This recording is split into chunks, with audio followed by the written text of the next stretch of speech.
Welcome to FMK Anime. I'm your host, Meep, joined by my co-host, Gillian Dalaron. I'm gonna hold you to a better intro than that. I'm gonna hold you into something with more spunk. Trumpet. I feel like Gilly No has a lot of spunk. We're not gonna open with Killy No. Let's do it. No, I think we're going with Gilly No. Perfect.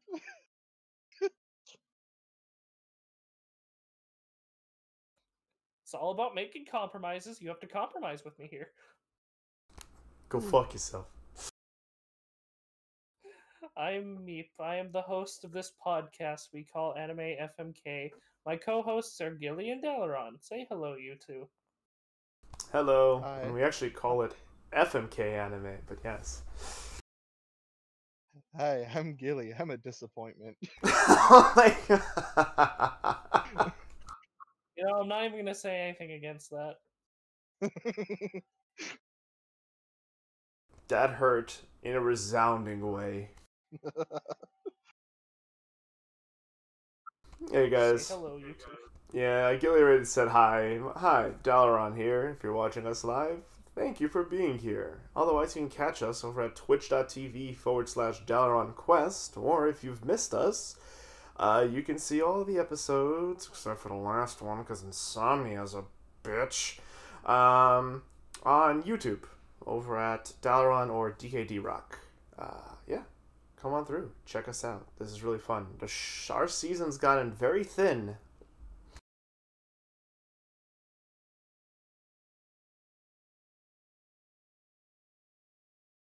Did Meep die or did I die? Yes, it has. Yes, it has.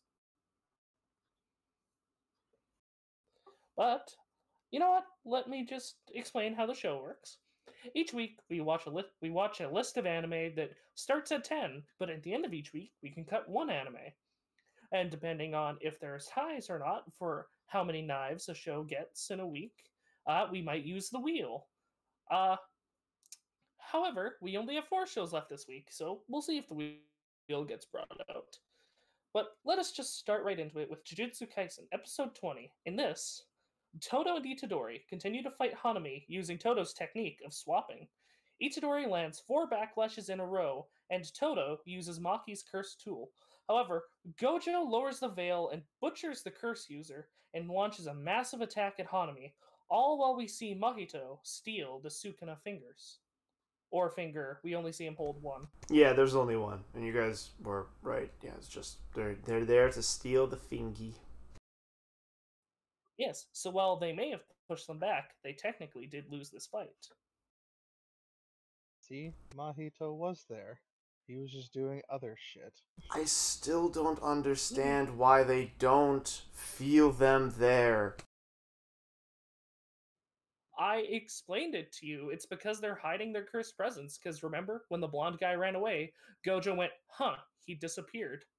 Because he was able to sense him before, but as soon as the blonde guy started to run away, I like how this episode just opens up with violence. It does. There's so many things I want to bring up, and I'm going to jump to something very rapidly because I have to say it while I can phrase it as well as I can. You're Why off to a great is start. Todo's mind palace of fucking high school? because that's just his thing. I love how he consults his idol crush in his mind to confirm his decision. I am going to have to say thank you to her after the next National Handshake event. It's just the fact that that's his mind palace, and this is not the first time it's happened. When he had that whole very brief moment of imagining him and Itadori as best friends in high school. Best friend. That's where his mind goes, and it's just so odd. But it's great, but it's odd. I love it. Did this episode bring you back to it, Gilly? They did a lot. They did a lot much better in this than before. So yes, I'm enjoying it a lot. That makes me so happy because I loved this episode too. There's so much to talk about with this. I mean, like the fucking faces, Which Oh faces? yeah, the clapping faces. Toto is a sumo wrestler. That's what he is. The screen grab I got will be my favorite forever, and it is the perfect for reaction images. It could be a meme format. I I went with this one because first of all, it's really hard because it's less than like half a second between this screen and when the subtitles come up. So I had to like try to snipe it like 6 times, and I actually caught it because it gets all 4 of his clapping expressions and fucking Hanami JoJo posing in the middle of it, and it's a fucking work of art. I, Masterpiece.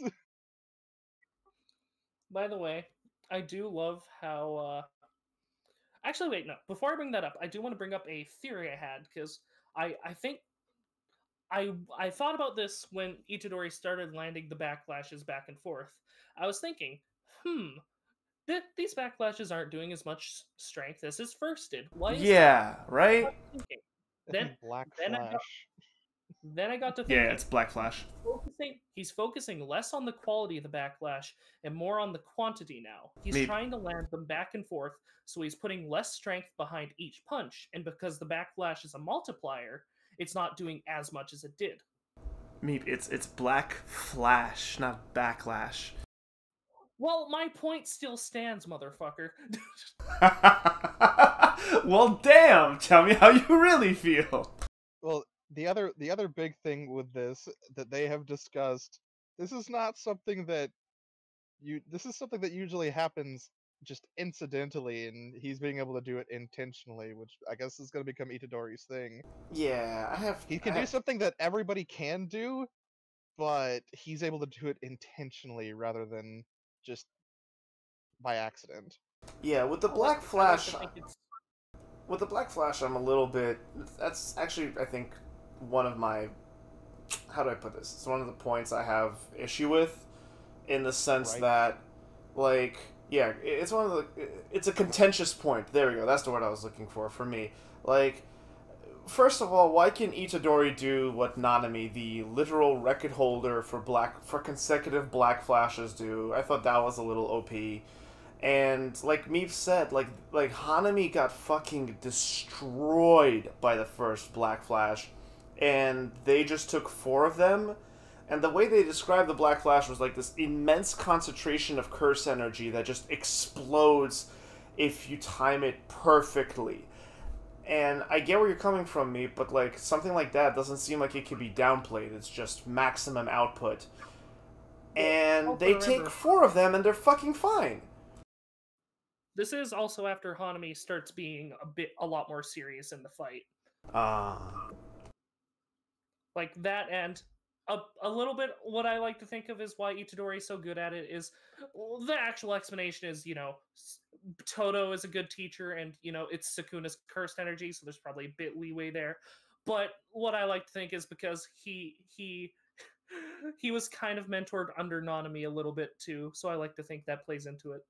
Well, on top of that, the thing is, once they described the Black Flash and they explained how it worked, when you actually go back and listen to that explanation again, and and then you listen to how Itadori's original attacks worked, you realize they were setting him up to be able to do this from the very beginning with how his cursed attacks worked. Yeah, his delay. Because the way his delay was already set up to turn into this naturally. They were trying to like set that up from the very beginning with the intentions they had. My fear is that the Black Flash is getting nerfed 1 episode into its reveal, and like Shonen does this way too often where we get this really powerful technique and then the writers are like, oh fuck, we don't know what to do with this, so they immediately downplay it. And I think that's one of my least favorite things about Shonen is when they give a powerful tool, like a DM gives a powerful magical item to the party, and then they don't realize how fucking powerful it is, so then they nerf it or they immediately take it away. Like, it kills the momentum of the show for me, and I really, really, really don't want that to be happening here. I think you're overestimating its power because it is only a 2.5. I think, memes aside, it is only a 2.5 multiplier times 2.5, and as my point was before, that was when both one, Hanmi wasn't expecting a backflash, two, when a black flash, two, it was after Hanami. It was after Hanami started being serious in the fight after, revealing the second arm. And again, third point, it is only a 2.5 times multiplier. But it wrecked Hanami. Like, it was just so devastatingly destructive at first. Hanami wasn't expecting it, and he only was blocking with one arm. Yeah, I guess. Also, why isn't Toto using his Black Flash since he said he can do it himself? Well, he's probably trying each time he hits, but again, it's hard to do. And with what Gilly said, this is something that's a bit easier for Itadori to do. Like they did have very heavily when they first introduced it, explain that it's not something that any sorcerer can do intentionally. Of course, then they let Itadori basically do it intentionally, but that's shonen protagonist shit. But it's supposed to be something that can't be done intentionally. It's because it requires near impossible timing. Like it goes beyond superhuman for that timing. To go even further beyond. This is to go. Yeah, sorry, me. Go. Even further beyond. And this is to go further beyond Black Flash Ultra. Oh god. I don't care. Super Saiyan 3 Goku is still iconic English dubbing greatness, like legendary. Oh yeah, no, it is. There's no denying that. There was a lot of stuff in that arc of Dragon Ball Z that was meh, but that spot on. One thing I do like about this show that kind of turned me off of Z at points is I love group fights. I love how this show does group fights. It doesn't just go, all right, I'm gonna fight you one-on-one, Frieza. Speaking of group fights, this show does trio. I mean, well, I guess we got a 4-way with Fushiguro, Archer Boy, and Voice Boy. Shut up. But we got another beatdown scene, boys, with fucking Toto and Itadori just beating the shit out of Hanami. They're every arc.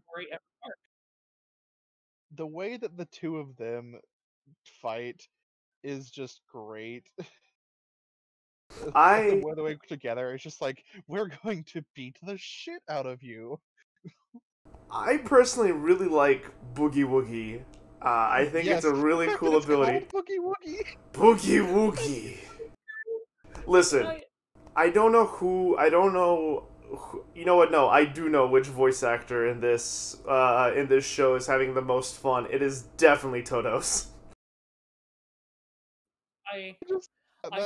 That's where it kind of got me. I'm just sitting here and I'm hearing him talking about his technique, and there was a lot of the build up was great, and then he fucking got grabbed by the ankle. That was phenomenal.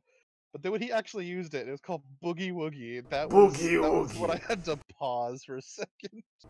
Meep, you were saying? Okay. I am a sucker, especially in shonen anime, for in this battle of strength, pure split-second decisions mattering. I'm a sucker for that. Like Hanami going, I don't know who he's swapping with. This is fucking with my reaction time, and I love that. And then just getting another stomp down scene. This episode was really good. I personally still like the previous episode slightly more, but this was good. This was good stuff. This was really good stuff. And yeah, same. Toto wielding the cursed weapon though. Toto he continues to. I don't know about you guys, but he continues to surprise me.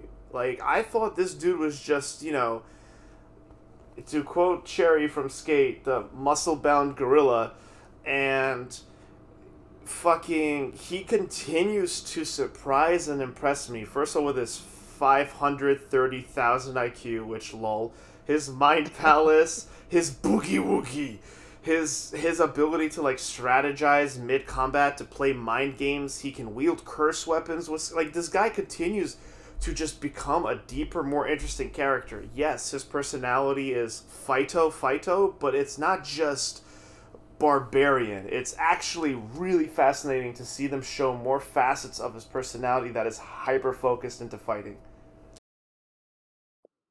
Speaking of deep characters, I did actually have something I want to post about Hanami real quick, if that's okay. This should be, yeah, go ahead, because I think we might have opposite opinions on this. So when Hanami used the wildlife around him to fuel his next attack, we didn't get to see, but that was interesting to me purely because, bouncing off my theory of last week, I think hypocrisy might also be a big part of what plays into his negative emotions. Right? Right? I specifically wrote, Hanami, no, you were supposed to protect nature, not join its destruction. Mm-hmm. And I sort of like that his lust for fighting drove him to betray his ideal, and I think that's because a large part of the negative emotions that makes him up might be hypocrisy from like false environmentalists, like of these companies going, no, we're going to protect the environment, Oh, and then start burning it down. It's you like, cut out. I thought that was interesting. Hanami might be made up of the emotions that breed from hypocrisy, like greed and all, like greed, lying, deceit. Like like the more I think about it, like Hanami is easily able to deceive people with, his flower petal bed, and I don't know, it was just interesting to me. Two things. One, you keep referring to Hanami as a he when they have a female voice, and you said the curses are genderless. Why is that? Yeah, that's just me. That's just me when talking about them, because it's just it's difficult for me. Sorry. Okay, no worries. Just I'm wondering if there was a specific reason for that. And two, do we think Hanami's actually dead? Or is this show once again No. pulling out their villains before their finale because shonen? I think they did this to build up Hanami, because we got to see a lot of Hanami's abilities, but we didn't get to see Hanami's domain or that flower petal attack. So I'm fairly certain that Hanami is going to show up again. You sigh, but I like it when shows do that. You don't need to introduce a villain just to have them die. Like, villain character development is fun. That's a fun thing that can happen. Sure, but not a single villain has died since the special grade curse. Yeah, we've only seen 2 other villains since then, and they're part of the, Mahito, like, large league. Joko, Hanami, none of them died. And again, they're a part of the, like, group of big bad villains. Mister, I'll Like- make a Mister, I'll make a shoehorn out of your shin bone. Probably wishes he was dead. Yeah. Yeah. Jesus Christ, Gojo. Gojo fucked him up. Literally, my Like, note. Look, the yell from the principal's like, "No, we need him alive." It's like, okay, goodbye, arms and legs. I think it was implied that Gojo understood that Also, because Dal, the you bring pace. up villains not dying. How the fuck do you like Golden Kamui? How the fuck do you like Golden Kamui if villains not dying annoys you? Because in Golden Kamui, the characters continue to shift alliances, and their presence their defeats become narrative changes for their characters. Here, it's just shonen bullshit. I'd say Mahito's defeat brought a narrative change to his character. Yeah, Mahito's the one I'm least upset about. Jogo's the one I'm most upset about. Again, I think you're expecting more out of Jogo than he is. Like, and we don't know about Hanami's defeat yet. It just it takes the suspense and the fuck, what's the word? You said it before with Mana and Idly Pride. Like there's no there's no stakes. There's nothing like it takes so much emphasis off of the fight if I'm just watching it and being like, okay, cool, they're not gonna defeat them. They're just gonna run away or they're gonna survive somehow. Like it takes away a lot of the I forgot the word that you specifically used, but yeah, it defeats the purpose for me. I disagree because there are plenty of stakes to that fight. Toto was getting dead flagged real big there. Toto's getting dead flagged really bad. We got his Toto, backstory, guys. Toto could have gotten killed. They could have killed Hanami. They could have captured Hanami. That would have been like I'm pretty sure Gojo would have did that because he did that with Jogo. No, no. Gojo tried to eradicate Hanami. Fair enough. We don't know if Hanami is dead or not by all technicality, but like there could be, like maybe who knows? Maybe the curse ball got all but Hanami's head, and we're gonna see Hanami as a head. Jesus fuck. Do we want to talk about OP Jogo? Do we want to talk about OP Jogo really quick? I want him to fuck my face. Okay. Okay. The second the barrier lifts, Gojo's just floating menacingly. He felt like the villain. Oh my god, he kind of did, didn't he? If he Felt like wasn't the so fucking pretty. villain, just ominously. Villains can be pretty. Yeah, I mean, yeah, there's just something about the show has established Gojo. The show has done a very good job at establishing Gojo as a friend. Like, if Gojo turns on the party, this will be the greatest anime betrayal since Sosuke Aizen.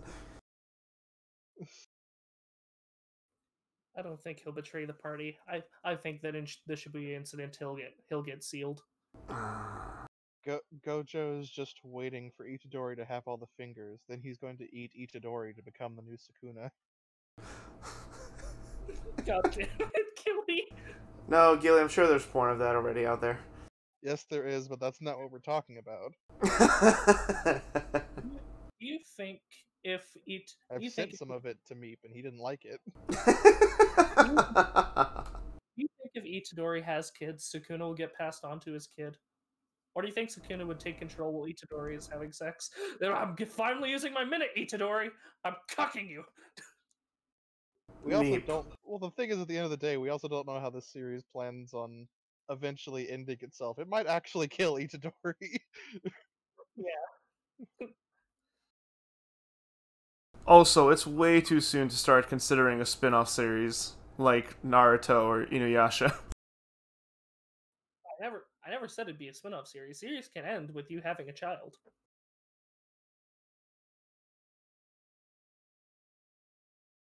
Now, with all the good that came out of this episode, the one thing that has me very upset and worried...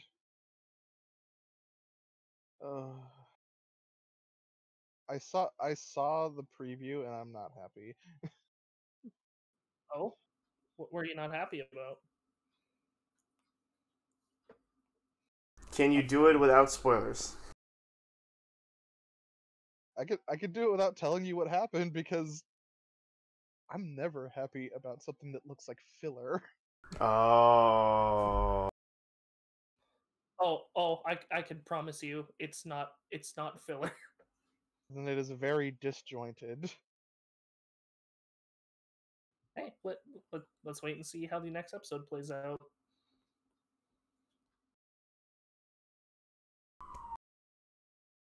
Ugh. I am interested to see more about the random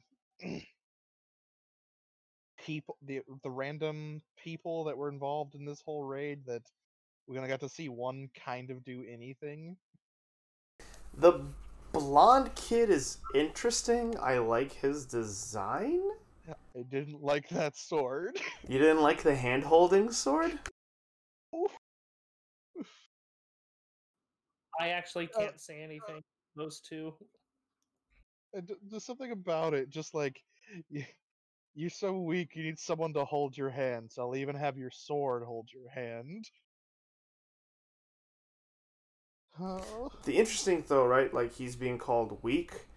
and the other curse user got absolutely fucking like just fucking wrecked by Gojo. And yeah, to the previous point, I'm pretty sure that he was planning to, I don't know, just something about the way the pacing and how quickly cut it was, with the principal going like, "Don't kill him," and like the moment the moment that sentence finished, the dude's already flying, pretty much crushed, limped. Fucking hell, Gojo. Like, literally, my note for that scene is literally, Gojo, jeez. You can do that?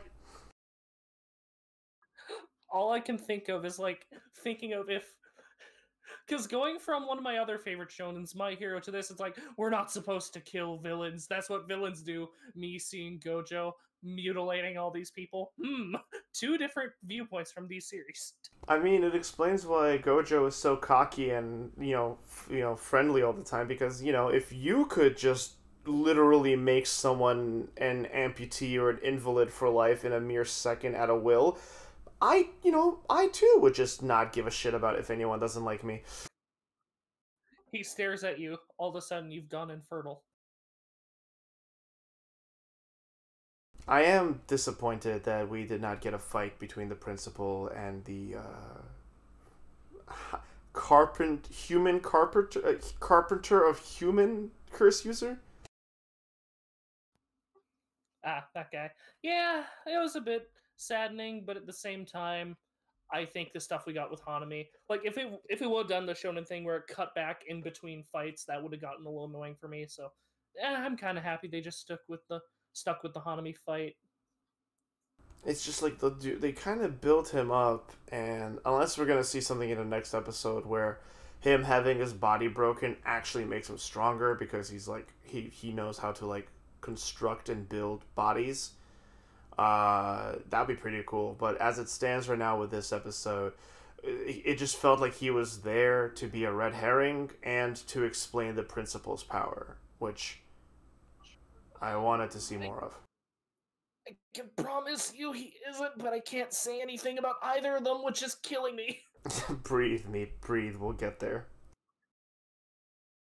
I just want them to make the movie already.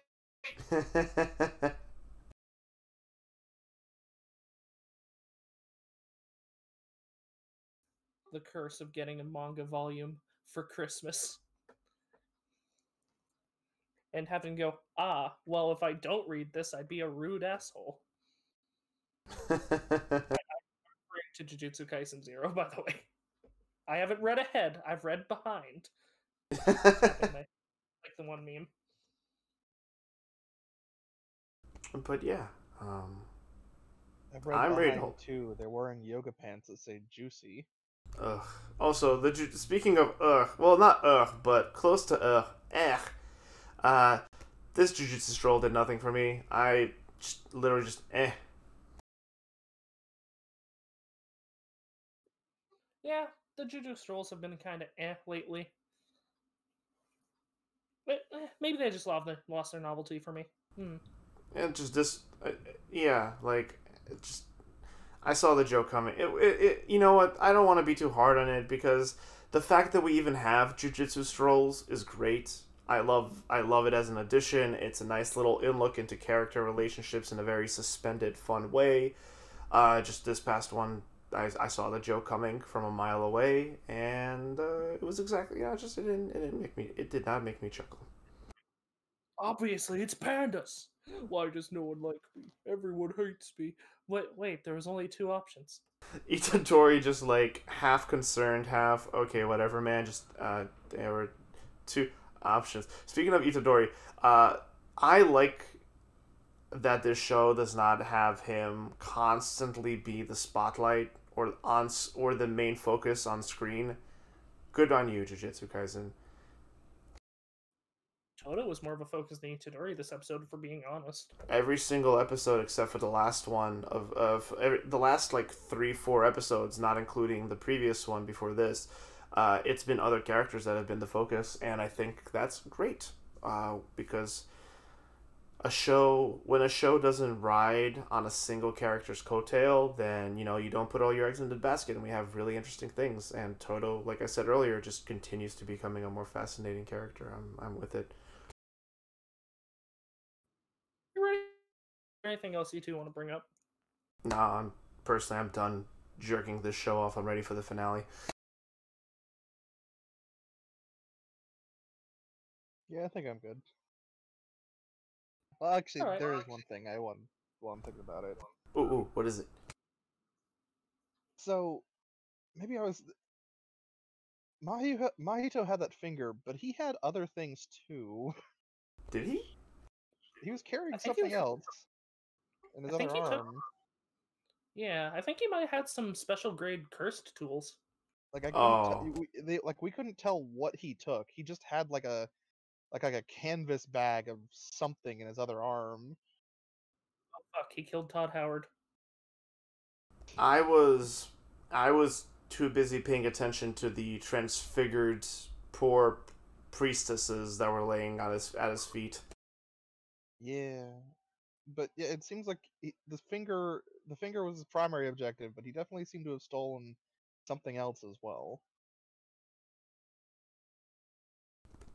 Yeah. which Hmm. is interesting because maybe it's just nothing. I'll never bring it up, or maybe it's actually important and it will come up. So was I Imagine the if he only arms one? those cursed. Go ahead, go ahead. I was just gonna say, imagine if he arms those cursed users with special grade cursed tools. Mm-hmm. But also, was I the only one who? Sorry, people loud outside. Sounds like a party. It's definitely a party in their car.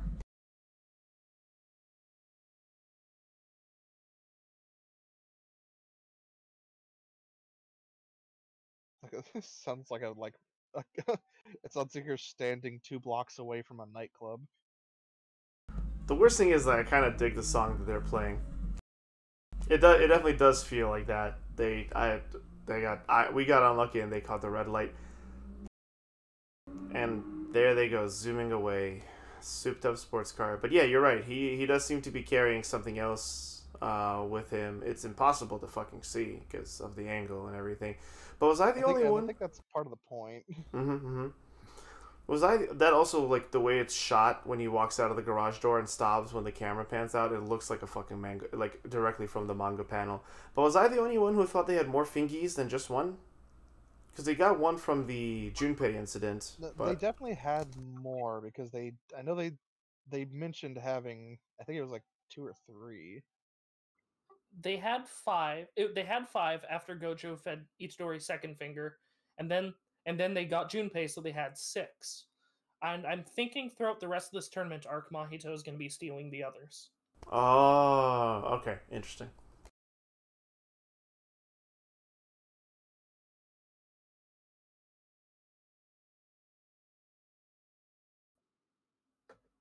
Yeah, but yeah, no, I know the next few episodes are going to be really interesting because I haven't seen anything about them, but I've been told it gets better. Cool. I'm looking forward to it. Are we ready for cards, boyos? I'm gonna fuck this episode. I'm gonna get Gojo to fuck my face. Is that it? I got nothing else to say. What about you, Gilly? Do you think with Gojo's ability to control space that he could put you through cock and ball torture without having to ever touch you? Yes. And How? I'm going to fuck this episode. How did you arrive at that? I actually arrived at it the second I saw what he did last night, and I don't know why. That was the first thought that crossed my mind, and I worry myself. Don't worry. Don't worry for me. I'm plenty worried for myself. Because I don't know why that was my first thought when I saw that. Like, huh, Who, buddy? maybe I should Maybe I should see someone. Anyway, you fucking this episode? Yes. Okay.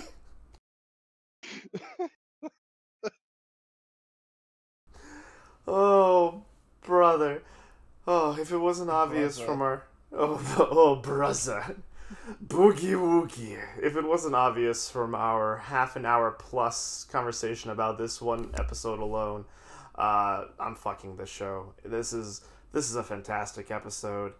I I really like what you said me before about Hanami. I personally felt like they wasted a lot of potential they had with Hanami, but part of me feels like you're going for a bit of a reach with your take on it, but the other part of me, and probably the larger part of me when it comes to this, really likes what you were thinking, like how these are curses, so like hypocrisy is a part of it and part of human nature and the sin that humans do. Anyway, it was really dope. I thought that was really cool. But yeah, I like Hanami a lot. I like their design. They're nowhere near as profound as I was hoping they'd be, but still, whether they're dead or not, it all depends on what they do with it moving forward.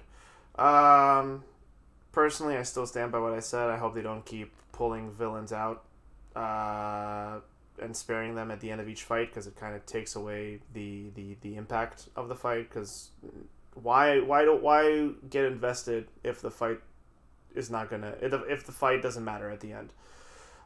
It's still really cool. The fight was great. The fight was awesome. Seeing them stomp Hanami's shit was great. And Hanami's Chad Del Toro arm being a fucking another entity with a face laser and a domain expansion is really promising. Toto's fucking crazy. I love it. And it's just a great episode overall, man. Both visually and action-wise. Plus, the character expressions here were great, and I'm looking forward to more. The fights do matter. They lead for character development, whether it be villain development or developing Ichidori and Toto's love relationship. I mean, friendship. Speaking of, is Fushiguro okay? Probably, maybe, who knows.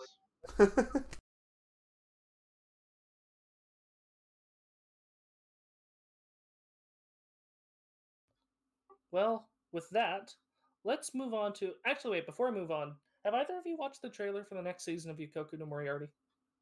No. No. Okay. It is a bit spoilery, so take with that what you will, but I watched it and I'm really excited for it. But yeah, now let's move on to Cells at Work, Code Black, Episode 8. Yeah. A blood clot forms in the legs due to lack of sleep, and two older blood cells push the rookies in, but white blood cell saves them. The blood clot begins flowing into the lungs and gets stuck, so the red blood cells transport through a different vein. The episode ends with all other white blood cells going missing, and the Nope, you cut out. And the what? All the white blood cells going missing and what? I let go of push to talk. All the white blood cells went missing. And I was gonna start off with my point. Like, hey, all the shitty, the two shitty older white blood cells the two shitty older red blood cells are now dead. Yeah, So would you say that these evil Mario and Luigi red blood cells are cancerous? Ah? Ah? Again, I don't think this is gonna deal with cancer because this season has been a lot more about self-inflict, like, or not self-inflicted, but afflictions that happen from your choices, not just things that happen by chance. No, First of all, I'm glad that those two are dead. They're one of my least favorite things about the show. Second of all, say it with me, chat. Jesus fuck, how is this guy still alive? Modern medicine. They never talk about, they never say it outright, but they always talk around it or about it or mention it. The dude hasn't moved in 2 days. Is that him just sitting in bed with insomnia? Is he paralyzed? Is he in a coma? Is he passed out drunk in an alley for 2 days. Like, what the fuck is happening? He's The blood he's clot, he might be drinking in a hospital bed. He the might be constant sources of caffeine. My thought was that he's been at work for 2 days straight. That's what I thought too. Yeah. I definitely like this episode more than the last. It was. It's nice to see some continuity in this show. Like, I appreciated, like, in the first half how they went to the liver, and you see how the liver is failing, and it doesn't feel good because the show has no feel goods anymore. And I know that's what the show's about, and that's the whole point of Code Black, is that everything sucks. But it's kind of when the main characters are so high spirited, it sucks seeing them constantly getting knocked down. But I really like the continuity, how they like referenced other places in the body, and like how they explicitly went to the liver. That was really nice. This is what I was complaining about last episode, but this time I was like, cool. I really enjoyed that part. I do enjoy white blood cell. Oh, sorry. No, I was just gonna say how evil Mario and Luigi did not get killed earlier by either white blood cells for being, quote unquote cancerous, or just by other red blood cells for just being pieces of shit. I don't know, but yeah, you were saying me. I was just gonna say I did enjoy like white blood cell and red blood cells relationship, like her going, "It's a two-way street," and him going, "What do you mean?" And like that paying off in the end, I enjoyed. Like I just like them. I want them to be a power bottom and power top couple. Yeah, just fuck already though. Yee.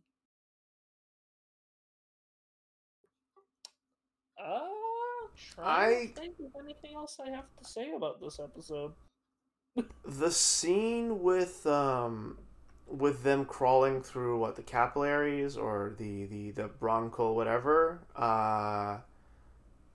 was really cool. I was invested. Like I genuinely felt a sense of suspense this episode from the plot, from the situation.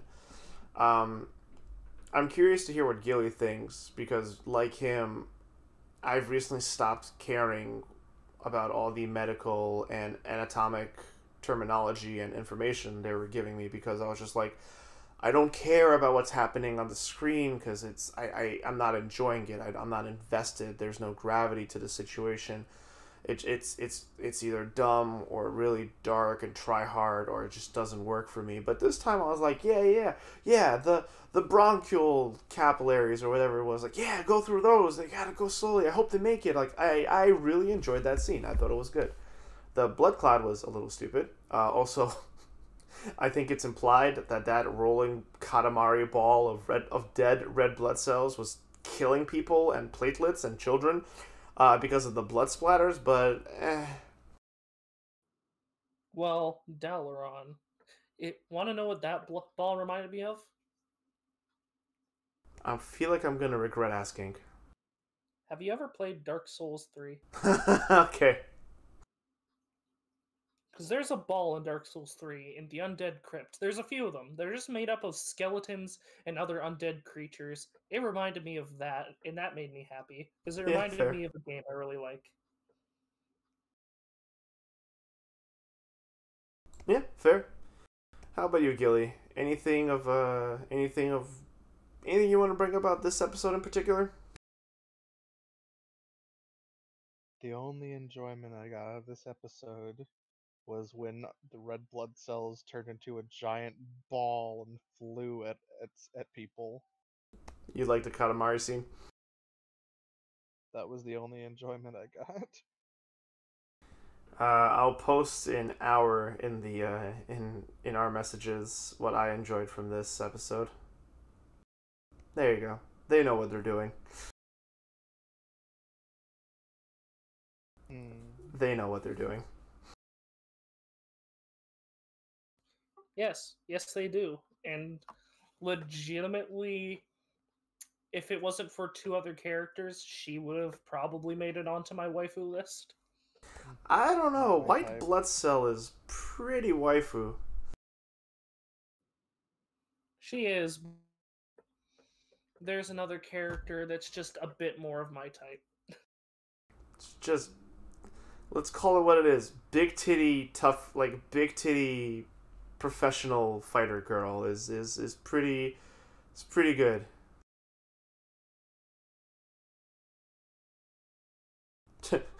Chat's yelling at I you, do. Gilly, to accept your body and become anime.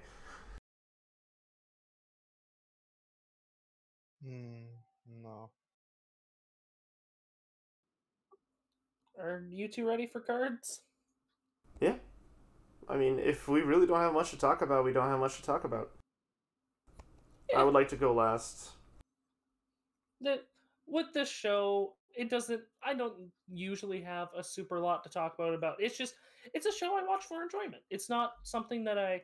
While I do read into the themes of it a lot, I enjoy the themes of it, but at the same time, it's just it's a nice, entertaining show that I like to watch. I'm gonna fuck this episode.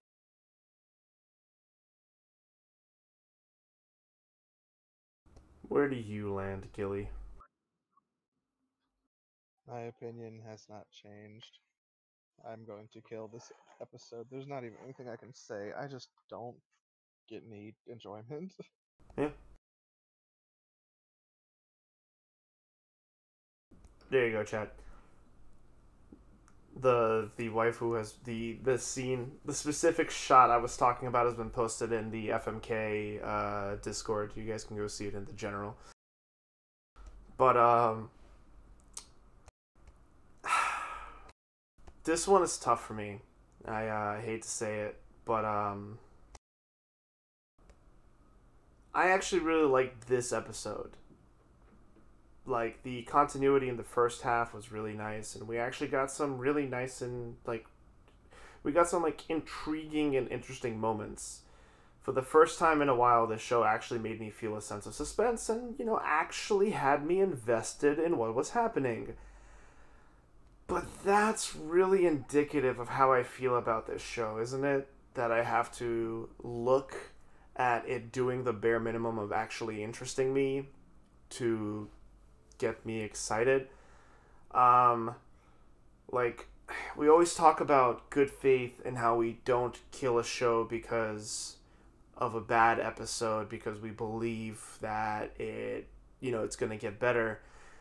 And I was on the fence right now because I don't want to I want to fuck this episode. But it's irresponsible to fuck your ex just because they were nice to you one time, even though they were kind of shitty to you, or maybe you guys just didn't really have a connection. So why get back into a relationship with them when you know it's futile, and try to make emotions where there really aren't there? If it was just casual sex, I might stick around, but at the end, I have to give this episode the knife because I know what it's connected to. I remember the 2 or 3 episodes that have just gone by that I have not enjoyed. And one good episode cannot say something that I have begun to dread watching. I'm like, okay, I have to watch Code Black. Alright, let's go. And really it comes down to it just being nonstop bad feels and bad times. And I'm not here for it. I get it. It's what the show is. It's mean-spirited. It's watching these two heroes hold each other up but still getting constantly knocked down by the world, and it's just not, it doesn't make me feel good. I don't enjoy watching something like that. So, great episode, but the show has burned up the good faith with me. All the good faith it has with me. Plus, the next episode preview, I did look at it, and I know that's not fair to judge this episode by the next episode, but it just looks like more of the same fucking miserable wank, so, knife.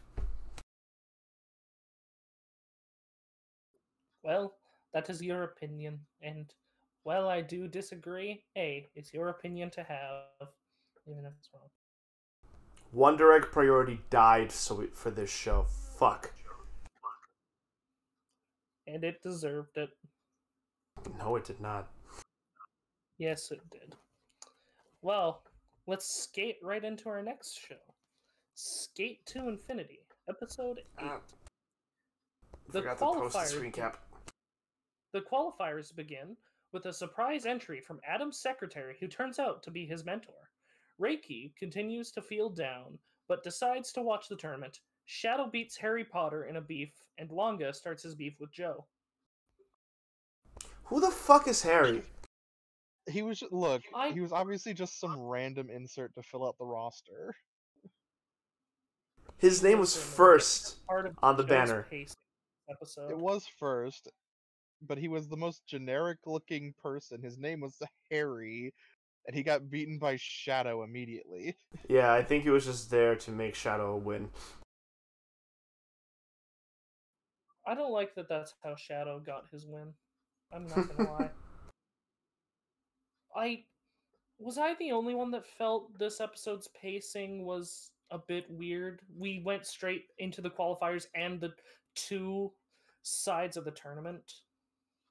Well, it's episode 8. We only have 4 episodes left, so they kind of had to. I guess, but I don't think we're gonna get like 24-minute skate battles, except for maybe the finale. I don't know. I see 2 more episodes of as episode, not counting episode 8, like from 9, 10, 11 being tournament, 11 being the grand finale, and then 12 just being the kind of what everyone is doing afterwards, because this show loves its characters enough to kind of give its final episode to, and here they are now. That or shit's gonna hit fucking, well, it's already hit 11, so this show's gonna hit 15 and we're gonna go to space. I don't fucking know. I love what they're doing with Reiki. I love what they're doing for him. I do too. I enjoy what they're doing with Reiki, and let me be clear. I don't hate this episode. I just didn't like this episode's pacing.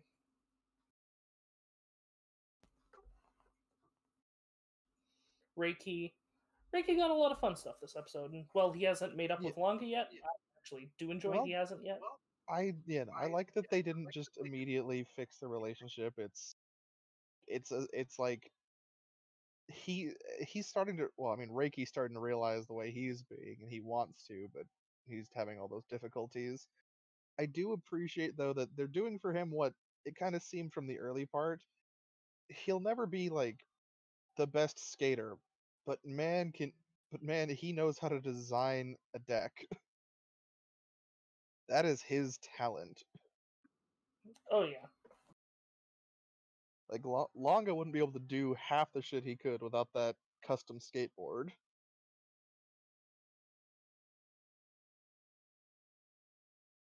It's true. And I think that's the kind of build up that they're doing, right? Like your support. And I think we all know where it's going, but I personally am enjoying to see it getting there. Like, I actually thought that they would, I expected them to make up this episode, but they're actually keeping this going for a bit longer, which I think is a fine way to introduce more drama into this series. Yeah. Also, I can't. Oh, God. You know what? Go ahead. I lost my train of thought. No, sorry. I was just gonna say, last episode we were talking about the show like adding a bit too many plot threads or something like that, like when we were talking about the red-haired lady in specific.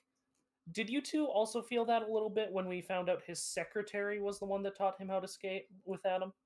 Not really. I just kind of gave up on their relationship because No, I didn't feel it. I mean, I didn't feel any issue with that because the last time they brought up when his skateboard was getting burned, it was indicated that they were very good friends. That And is the true. way that he also looked sad at the skateboard being burned, even though he just had to agree with everything that was happening. It seemed pretty obvious to me. That's true. I feel like the show is adding a lot of plot threads at once, which because there's the stuff with the red-haired lady, so like everything else that's going on too. I don't know. Just feels like for me, there's a lot to follow, but I'm still invested, so I'm still willing to meet it at that length. It's just I'm hoping they don't add any other last minute plot threads. Mm. I I personally am fine with where we are. I think I agree any more would be too much, but I haven't hit that overwhelmed level yet myself.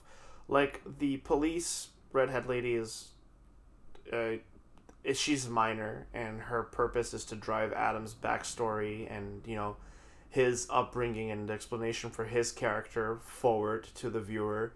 Uh, Adam's crazy, but he's not.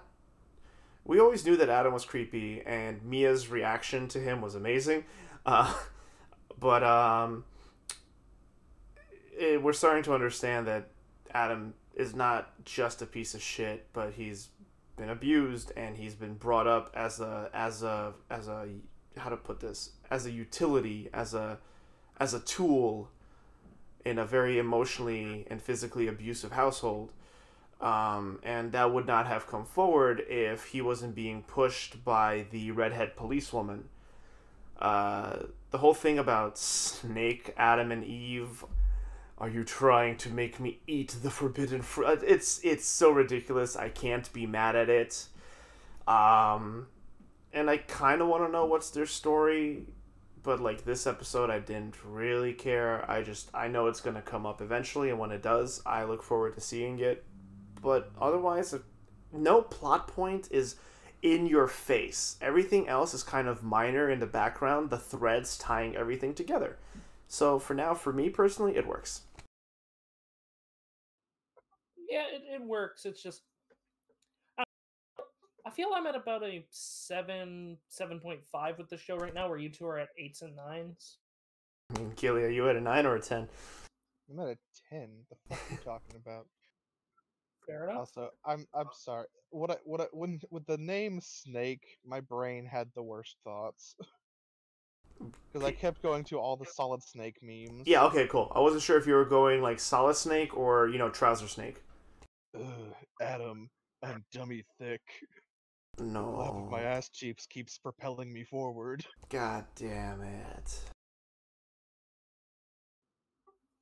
Also, can can we just say I just want to say I do find it funny how the red-haired lady is being framed as an antagonist, even though she's actually being the good person and doing the right things, rooting out corruption. I don't think she's an antagonist. I just think she's a foil to Adam, who is our antagonist, but in the real world. Like, Adam's world is closing in on him from both It's just sides. a lot of the shots and a lot of the light it paints her in, and this is also usually when it does this, it's from Adam's perspective, so that's probably why it's painting her as that. But it's always like, oh, she's like this woman working in the background, pulling strings and that, foiling our heroes and having their tournament. And I'm just sitting here like, she's actually rooting out corruption though. Like, she's doing the right thing as a good person. Good on her. I can't Well, clap Yeah. this fucking push to talk. well, this well, well, I still don't like Adam because he's creepy and a bad guy. I like how his character is made up, but I don't like him, obviously. Mia had the right reaction to his creepiness, to his creepy crazy. Yeah. With that in mind, it actually did make me feel a little bad for him. The whole, like, the physical the way discipline on that his arms. the way that he was treated, and on top of that had to thank them for it as love, really skewed his love map to make him the way he is. And it's Adam needs therapy. he really does. It made me feel for him just a little bit. Yeah, if you were to Well, it ask wasn't. me, He's pretty. There's so much you can't move past, but it made me feel a little for him. if you were to ask me last episode when Adam gets all of his comeuppance and his life comes crashing around him, and I, I'm, I won't bet money on it because COVID and work, money's hard to come by. But uh, I totally okay. Meep, Gilly, have you guys both seen JoJo season 1? Uh-huh. I've never seen JoJo. Okay. Um, Gilly, you know that scene where they all confront Dio in the manor, and he like pretends to cry and kind of like hunches over, hiding the knife and the mask, right? But he's like doing Yeah. that crying thing. I completely see Adam doing something like that when his world comes crashing around him and he breaks down, except I think he actually breaks down. If you were to ask me And last then he week, turns into a vampire. and then he rejects his humanity. He rejects his humanity and fuses with his skateboard. he just face plants into the skateboard because he goes completely nuts. No, but I see him doing like that crying breakdown scene, and if you asked me last week, I would have no sympathy for Adam, but after this scene, like you, damn it, I will feel bad for him because now I know he's like this, not because he himself is a piece of shit, but the people who raised him manipulated him and abused him physically and emotionally, and I'm like, well, you're still a fucking bastard and a complete creep. Which, by the way, I love the little touches in animation, the little extra attention to detail, to the way his mouth moves, the way his body turns, the way his neck creaks when he looks down on someone, to just make Adam all the more creepier. Like, good on you, show. You want to know what's fun? It wasn't until this last episode that my brain finally put the pieces together as to what other and like anime antagonist he reminds me of the heaviest. He brings me such heavy Hisoka vibes Who's from Ahsoka? oh my god.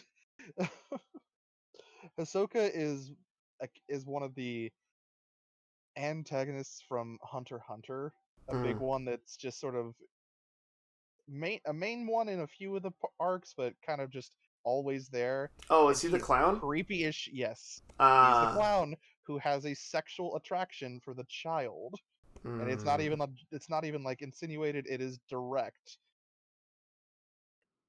It is. I have screen caps that I can't that I wish I didn't have. I. Did Yes, me? Ahsoka's bad. did you two enjoy the start of the episode with the Adam skating against the one guy who totally isn't Reiki's other friend who's Yeah, I was Reiki's? gonna ask. I think they just reused his model. I don't think that's actually Reiki's friend. I think they reused his model. Well, no, it couldn't be because that was a while back. That was when he was Yeah. young. Timetable wise, it doesn't work, but then again, we don't know because, like, Cherry's like, what, 23, 24, Joe's like 25. And Adam, I think his age is undisclosed last time we checked. I don't remember, but, like, they're supposed to be in their, like, mid to late 20s, which still blows my mind because neither of them look like that. But, and Drakey's friend and him had a falling out, like, a few years ago, so technically it's possible, but I also feel because of the timetable, it doesn't make sense. Well, it also looks like that accident they flashed back to was before. Well, it was 100% before S was a thing. Yeah. Oh, and he. Okay. Yeah, I'm pretty sure his friend was in a beef with Adam and got hurt. Huh. Yeah. You know that kid, man, I feel bad for him. Kid got fucked. Also, those are the like falling off a cliff would leave you with the injuries that Reiki's friend had. Yeah, like I'm sure the way that it shows how Adam does things, I'm sure something very similar happened. Yeah, fair enough.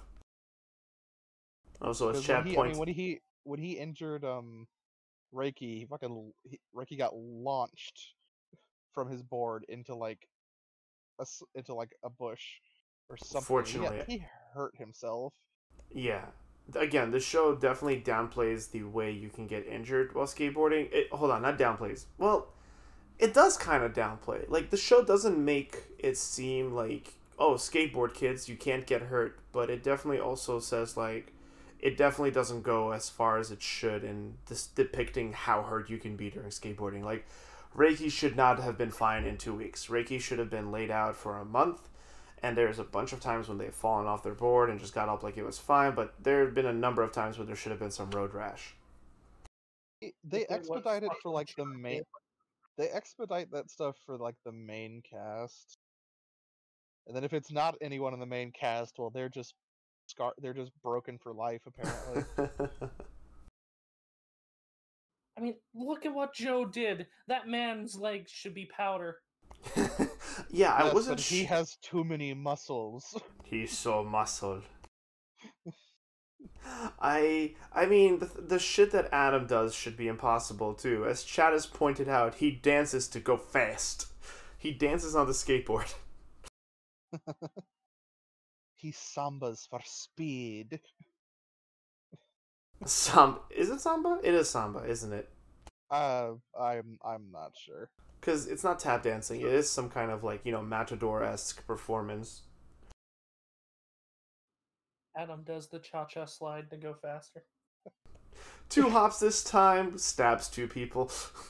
There's just something about Joe's serious stance when he's skating, when he just decides, I'm gonna get all the way down. Yeah, well, he has to put his center of gravity and weight forward to speed up. I know, but he's just so big. It looks funny. He's a The huge skateboard dude. disappears underneath him. He is a huge dude. Also, did you guys see his wheels? Did you guys notice his wheels? They're not round. No. They're wobbly. I'm not a skater. I am not a poser. I'm not pretending to skate. But his wheels weren't round. They were like clovers or like in 5s or 6s. I don't know. It was weird. So that's actually a thing that for some people. Uh,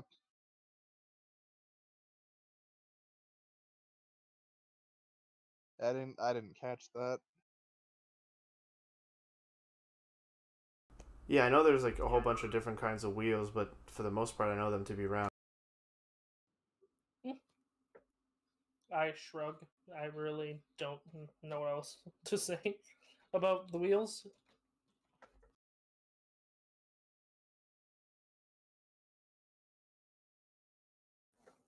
Do you two have anything else you'd like to bring up about the episode? Yeah, let's see if I have. Also, I did the wrong push to talk. Yeah, sorry for those of you in chat on catching us live or in the podcast or YouTube uploads. We are a trio of not skaters enjoying skate. Sorry. Be mad. I've always enjoyed the skate. I've always enjoyed skating culture, but I have no center of balance, so I never got into skating. Fair. Let's see. I feel like yes, there's 2 things I want to bring up. One, I can't believe Reiki has depression. And 2, you hate to see it happen, guys. Honestly, the other thing with regarding that, did you catch that he was saying that this is not?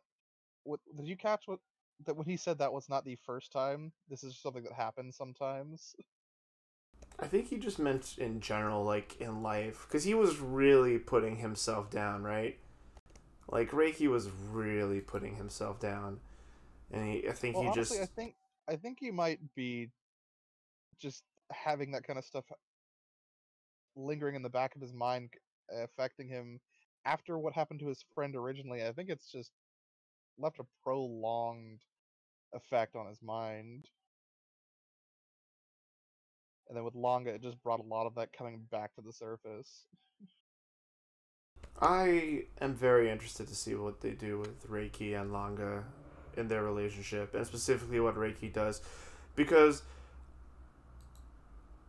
I don't know about you guys, but in the last episode, we weren't sure which way they were taking Langa's character, because they were kind of starting to foreshadow or tease us that Langa might be very much like Adam.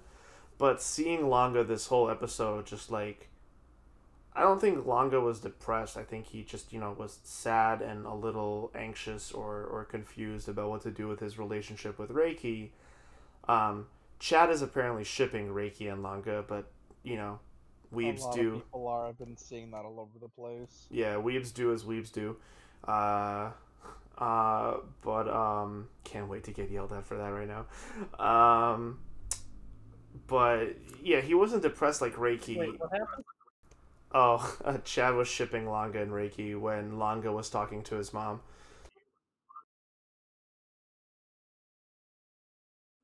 I did enjoy. We got more of the mom. I've been wishing us that we got more of the mom. I'm happy we got more. The mom is very good. She's very good comic relief. That's very wholesome and sweet.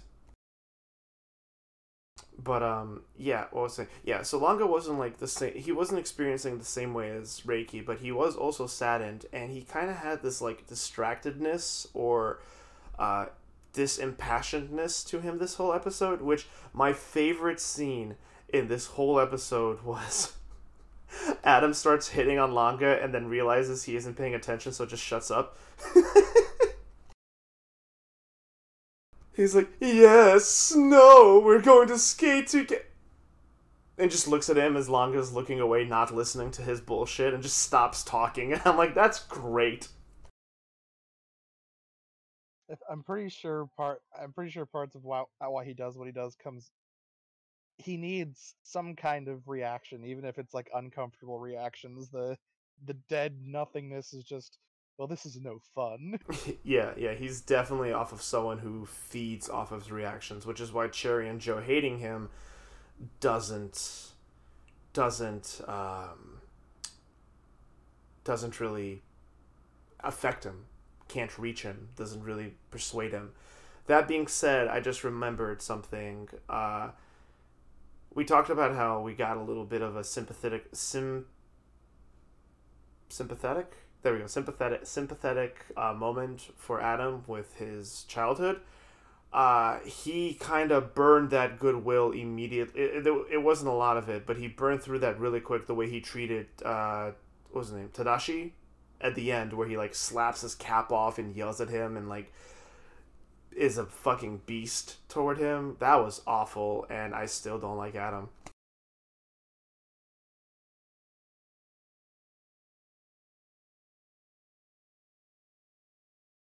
Did I disconnect? Oh, oh, No, sorry. I keep forgetting I'm on push to. Yeah, I was just agreeing with you. okay, you're back now. All right, coolio. Sorry about that. Yeah, were you guys saying something?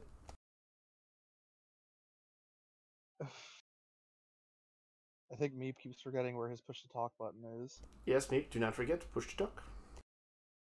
No, I was just agreeing with you guys. Ah, coolio. Uh, and with that, Gillian, unless there's something else you want to gush about the show. Oh yeah, I don't think I said this one out loud. I am glad Shadow got a win, but Shadow did end up losing because Shadow's whole skating style is gimmicks. It's cheating. It's little tricks. He's a gimmick skater. He's not a bad skater, but he's not on the same level as Mia, Joe, or Cherry. And Snake is implied to be even better than Adam, and Adam is implied to be better than all of them. So Shadow was always going to lose. It is cool to see Shadow have a posse, though. He's got a couple of Juggalo followers because Shadow's a fucking Juggalo. He is. What's actually, I don't know why, but because of the dynamic they've been building, I actually have this odd feeling that Shadow is gonna be put up against Mia, and he's gonna win. Because they've been setting up a dynamic between the two of them since the group first started becoming like a group. Yeah, you're right. And I have a feeling, bare minimum, they're gonna pair them against each other. But I have this feeling that they're gonna actually push Shadow to the win in that one. Hmm. It just feels like what they're doing, what they're trying to set up, like to show that he has actually been practicing and improving.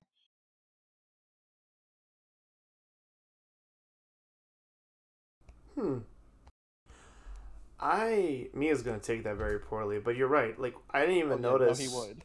I didn't even realize they were putting them up as a duo, kind of Yeah, creating a dynamic between the two of them. But when you said it, like, yeah, that's absolutely true. they've been creating a dynamic between Shadow and Mia since honestly their first encounter, like when the when the the beef with Adam happened, because they had a lot. Their back and forth has always been fun, because at the beginning it was just this all these insults, and now when you see them every time at S, they're pretty casual with their conversations and friendly now. It's really nice. It was a really nice build and a dynamic in a relationship, and I enjoy it. Especially since they're very different characters.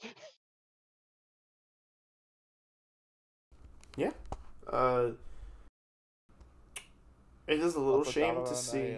Hmm? I see the pictures I posted have you understanding why I get the same vibes. Oh yeah, no, I completely see why you see. What's his name? Hisoka. Hisoka. Yeah, I could totally see where you're coming from with that. Um, but yeah, no, you're right. It is a little bit of a shame that Mia, who was like set up as this prodigy, is now like Really fallen to mediocre. the wayside. Yeah, yeah. Rip. I really want to see some cooler Mia. I mean, Mia's whole thing is that he's fast and he does tricks. He's not in, he's still learning to be a pro skater. I think Yeah. Adam, Cherry, and Joe could easily be on the Nationals team. As uh, as Adam said in the episode, he is still, what is it? He's still a bud, You are but still a bud. he will love him when he blossoms. I look forward to loving you when you blossom. And I'm like, ah, God, you're such a fucking creep. Yep. AKA, you're Which not the age of consent in which Japan. I mean, here's again another comparison to this character Maybe, no. Hisoka in the show. He's always looking at the main character, and he's turned on about how he can kill him when he gets older and gets stronger. Yeah, Adam's It's fucking a crazy. thing. That's why that's why the more I think about it, the more these characters are very similar, and that's why I love them though, because they're yeah. a degree of uncomfortable that I am not used to. Yeah. It's, it's also interesting. We don't have many antagonists this season, so the antagonist nominee list is going to be interesting. I can't tell if Hori's a main character or an antagonist. You stop that. No, clearly, antagonist in that is going to be being a bottom.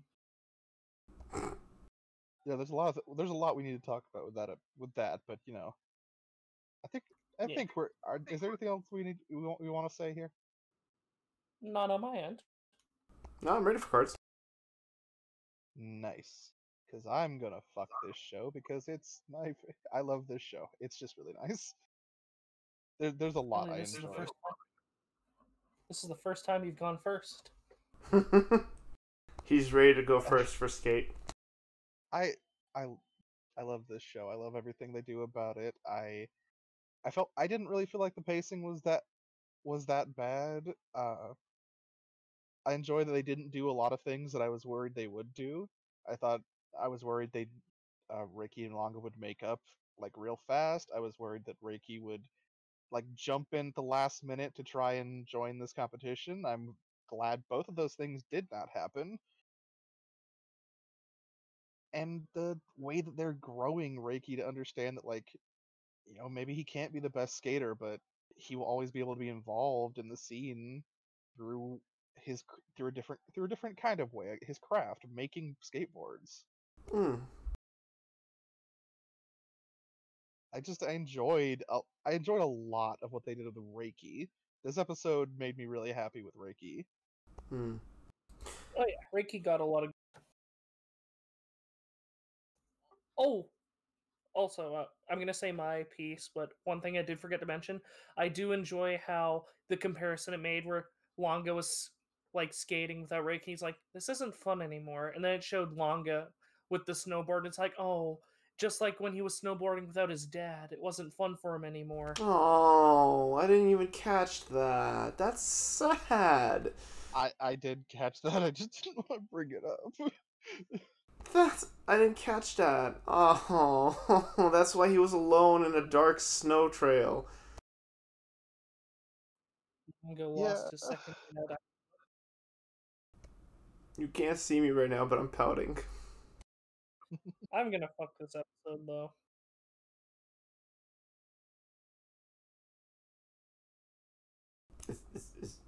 You said you had a piece?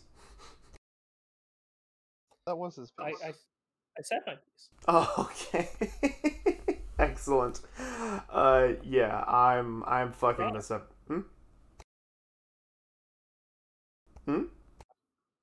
I said it to make you sad. Oh, okay. Yeah, well, you succeeded. Um, yeah, I personally, like, I'm not mad about it. I just expected the show to kind of have the falling out between Reiki and Lagna get wrapped up this episode, but I'm actually okay with this show continuing to put character drama before sport action.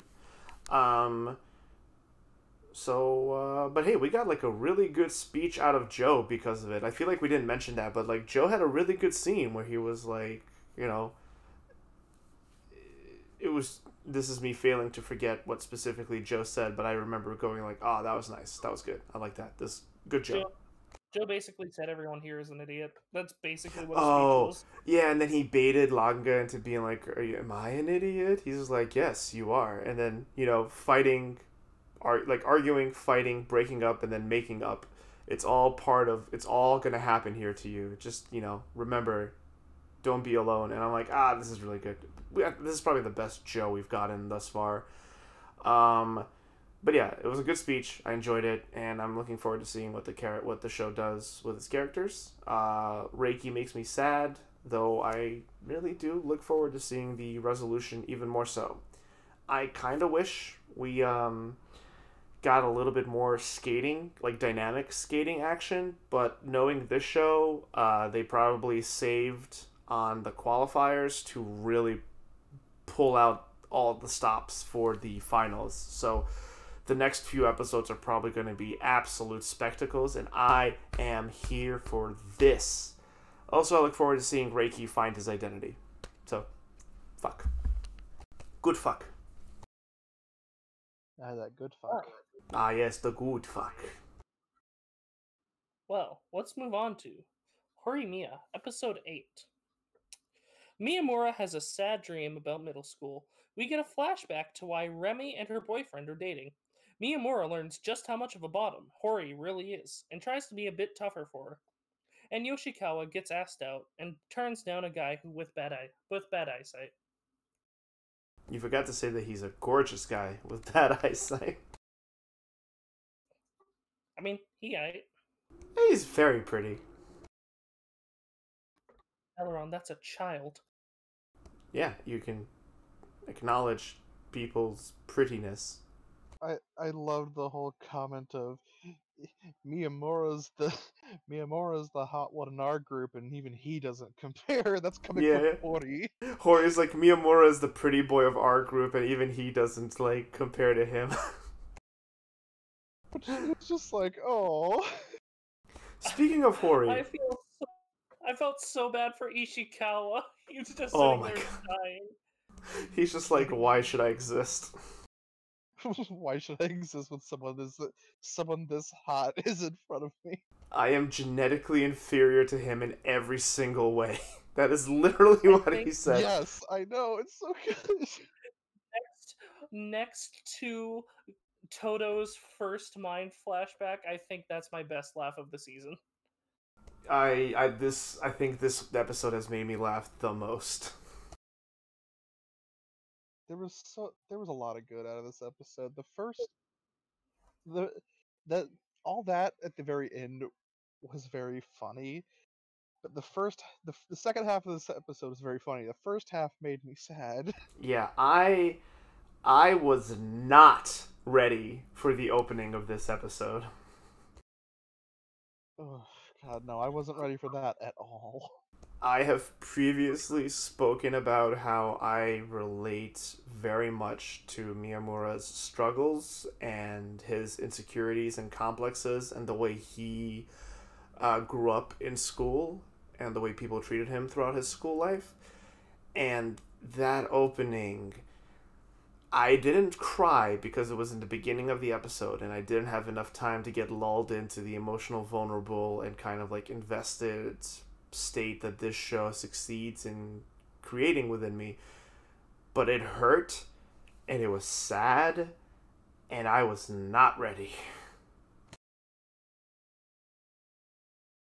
Remember at the start Remember at the start of the season when I wasn't super warm on the show and I was like, yeah, no, like Hori said, he can't be here forever. And then I went, yeah, I can't either. I was wrong. I should have. I need to go back in time and curb stomp that meat because this show's really good. I know you hate Remy Dell, but I think she is a precious, innocent cinnamon bun bean. Her relationship with the school president is really cute. It's adorable. I really like the flashback to how they started to date because it My Okay, boyfriend, gave more my insight to the Remy. my Great. boyfriend's weak, but I love him. okay, okay. I should have seen this coming. Okay, so let me read you my notes. I was not ready. Four exclamation marks, cry face, second note, sad face with like 20 parentheses. And then, oh no, this is going to be a Remy episode, isn't it? And then immediately followed up by, God damn it, you're gonna make me like Remy, aren't you, show? And, oh fuck, thank you for the reminder, chat. I forgot to change the screen.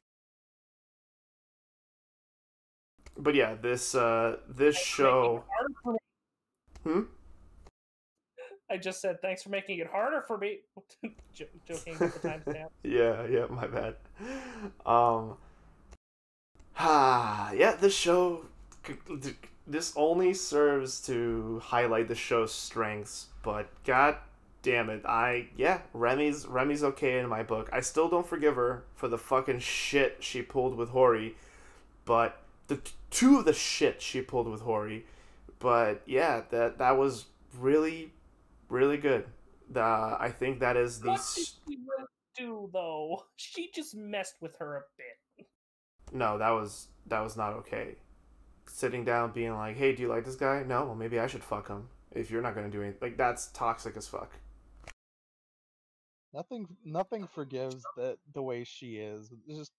It's her relationship with her boyfriend, with the class president, is just it is very sweet. It is very wholesome.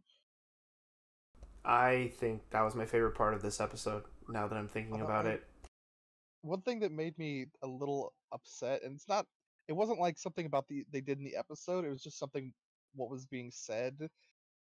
I felt so bad when they were talking about when they were doing the whole flashback about how their relationship started, and he's sitting there leaning against that wall with the windows with the two other guys, and they're talking about Remy and Sakura, and they're referring to them as Beauty and the Beast. I felt so bad for Sakura. school sucks, man. Fuck school. she's she she's she is cute, and but they're calling her the Beast. It's so mean-hearted.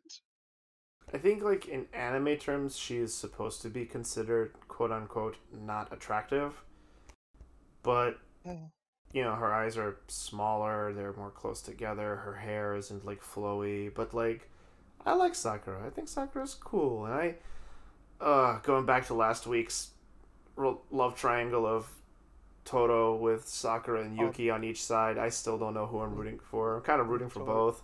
It's going to get this episode has only made that build up even Oh, worse I know, poor Yuki. That was because painful for her. because last week they set up the growing relationship between Sakura and Toru, but then this episode it's like Yuki and Toru. So I'm just thinking like, oh god, they're just making it worse, harder. Like, if this They're please, like, building it on both sides, and they're going to hurt me. I hope this doesn't come across the wrong way, but like, I kind of understand where Sakura gets her insecurities from. Remy's her best friend. They're always together. All the guys are always after Remy, never her. I get where the ugly duckling complex comes from. And kind of the show is making her out to be unattractive, even though I don't really get it. I mean, I get it like in an anime thing, but like I really don't get it. Like she's not, it's whatever. I think they're also trying to imply that she's heavier, which in anime, If you're fat, you're not pretty. Um, but I really don't get where Yuki's insecurity comes from. She's so cute. Like her I think coming. it's the same thing. She's best friends with Hori, and everyone's always pining after Hori. Oh shit! You're right. Yeah, you're right. Because at the end of the episode, when she comes up to Pretty Boy and it's just like, "Oh, your eyesight's bad. I'm sure you must have intended to ask out Hori, not me." And he's like, "No, I've had a crush for you for like 2 years now or something, and like I know what you look like. I often catch myself looking at you." And I'm just like, and she like her eyes do the wobble, and I'm like, ah. Yeah, which I think that might be her new Like, obviously, still think she's crushing on Toru, but like longevity wise, I think that's going to be the one she ends up with because they're not dead flagging, relationship flagging Toru and Sakura really well. I Yuki deserves this stupid blind pretty boy. She does. I think he's actually really sweet. I actually really like him. Yeah, I do too. The Oh wait, whole where's Hori? Yeah, the whole ending scene was fucking hilarious. It was really funny. Like I remember it like when they were first talking about it and they're like, "Oh, he's hilarious. He just walks into walls and shit." I'm like, it's kind of mean. And then just the end was so stupid and it reaches a point of like how do I put this? It reaches a point of absurdity that it just becomes funny. Like this shit could never happen in real life, and that's where the comedy lies. Also, the episode ending with fucking Toru like just telling him it's okay and doing the do do do do play out into the ending. I don't know if I'm explaining it really well, but the last line is Toru because the guy's again like, "Oh, I'm so sorry, fuck, what's Toru's last name? Ishikuga? No, Ishikawa. Ishikawa. Ishikuga is a character from our D&D games. Ishikawa. He's like, "Oh, I'm so sorry, Ishikawa-san," and like, or Ishikawa-kun, and he's just like, "No, it's fine. No, I'm so sorry. I can't believe I keep fucking up like this." And he's like, "No, it's okay. It's okay." And I think it might be a Japanese saying to like everything is gonna be okay. Like there is like do do do do do, and that's the last thing you hear as the ending starts playing. And I'm like, that was a nice little touch. I found it very funny. It really was. So now to address the other part of this episode. Yeah, what the fuck, Hori? Hori. Okay, here's the thing. Here's the funny thing. I sent Meep a fucking screenshot of the manga of this exact fucking thing Oh, a send it to couple me. weeks ago. Send it to me. It's spoilered in one of our things. Yeah, it's something that Uh still technically hasn't come up yet, but this is related to that. Oh, do I want to see this oh, then? is that? Oh no, that's a little bit farther ahead. But it's the whole thing. She enjoys getting a little bit roughed up. She said, "Hold on. What did she say?" Um, Hori. I just have it written down. Hori wants Miyamura to get violent with her.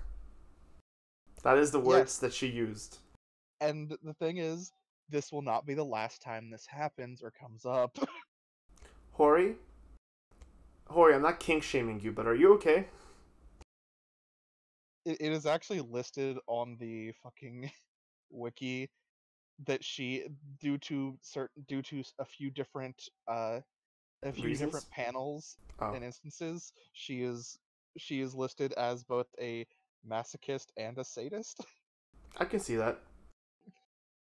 I've had partners who wanted me to be rough with them too. I've had partners who wanted me to be mean to them. The latter is something I'm less comfortable with than the former. Uh, Always in a controlled environment and never too far, though I prefer affection and, that kind of things instead of whatever. Point is, is Hori okay? I I think I'm not sure, but I mean, if this is what she likes, and Miyamura's, you know, obviously he's kind of back and forth about how comfortable he is with this. I feel bad for How when he Miyamura came, who's put in this situation. I like how when he came in the room, like he did it to the green-haired guy. He looks to Ishikawa. What's wrong with him? He's like, I don't fucking know. And then it happened with the red-haired guy again. Ishikawa's like, don't ask me. Yeah, I fucking. love that. He's like he's talking so weird. It's like the president comes and asks him for something. Oh man, Prez, come on, get your shit together. Just Yeah. runs over like, what the fuck is going on? No, that scene was incredible where, he comes in, he's like, yo, Miyamura is like, yo, what's up, Ishikawa? And he's like, blink. Everything's, I'm fine. And then just, what? You're still listening to this album? Like, yeah, it's all bangers, but whatever, man. You're so behind the times. And he just looks at Ishikawa, and Ishikawa's like, don't fucking ask me. And then I don't know what the fucking fuck's President. happening. Yeah, and then President comes in. He's like, yo, Miyamura. Like, hey, Miyamura, can I. He was nice too. He's like, Miyamura, may I please borrow your arithmetic textbook? I forgot mine. He's like, what, Prez? You forgot your book? Get your shit together, man. Come on, you're a fucking embarrassment. He just runs straight to Ishikawa and just, Ishikawa, what is happening? Just scared. Don't ask me.